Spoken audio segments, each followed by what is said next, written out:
మొత్తం మన రాయలసీమ దాకా నీళ్లు తీసుకుపోయే ప్రయత్నం చేయడానికి ఆజ్యం పోచిందే మీరు. మీకు ఏ రోజన్న చిత్తశుద్ధి ఉంటే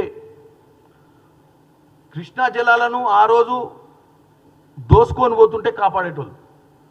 మీరు కృష్ణా జలాలు కాపాడే ప్రయత్నం చేయలే. క్లియర్గా కృష్ణా జలాల మీద దోపిడీ జరుగుతున్నా నిమ్మకు నీరెత్తినట్టుర్రు మీరు. కృష్ణా బోర్డ్ అపెక్స్ కౌన్సిల్ అనుమతి తీసుకోకుండానే ఆంధ్రప్రదేశ్ ప్రభుత్వం శ్రీశైలం జలాశయం నుంచి రోజుకు 3 టీఎంసీల నీళ్లను ఎత్తిపోసేలా రాయలసీమ ఎత్తిపోతల పథకం చేసినప్పుడు మనం ఎక్కడున్నాము?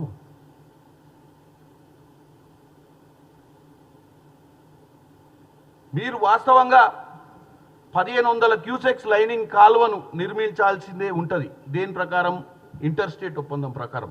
మనం 60,150 క్యూసెక్ల నీటిని తరలించే పనులు చేపట్టినా కృష్ణా జలాల మీద మరి అప్పుడు కేసీఆర్ గారు మీ ప్రభుత్వమే కదా ఉంది, చెప్పాలి కదా తెలంగాణ ప్రజలకు. మన హయాంలోనే కృష్ణా జలాలను అన్నింటినీ తరలించుకొని తీసుకుపోయినటువంటి పరిస్థితి వచ్చిందని. ఇలా చెప్పుకుంటూ పోతే ఇటు గోదావరిలో ఈరోజు బంకచర్ల కానీ, అటు కృష్ణా నది మీద జరిగినటువంటి దోపిడికి కానీ, నీళ్లు అనే నినాదాన్ని పట్టుకొని మీరు రాజకీయాలు చేసే ప్రయత్నం ఈరోజు కూడా చేస్తున్నారు కదా. వాస్తవంగా దాని మీద మీకు చిత్తశుద్ధే లేదు.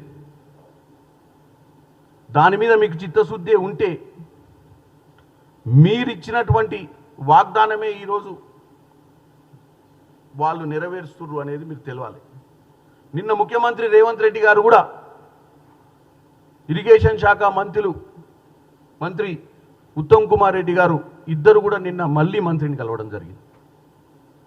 కలిసి రిక్వెస్ట్ చేసిర్రు, ఫర్దర్ డిస్కషన్స్ వాస్తవాలు తెలుసుకున్నాకనే, అపెక్స్ మీటింగ్ పెట్టినాకనే, 2 రాష్ట్రాల అభిప్రాయం తీసుకున్నాకనే, గోదావరి రివర్ బోర్డు సంబంధించినటువంటి అధికారులందరూ కూర్చొని చర్చ చేసినాకనే బంకచర్ల ప్రాజెక్టు గురించి మీరు ఆలోచించాలి.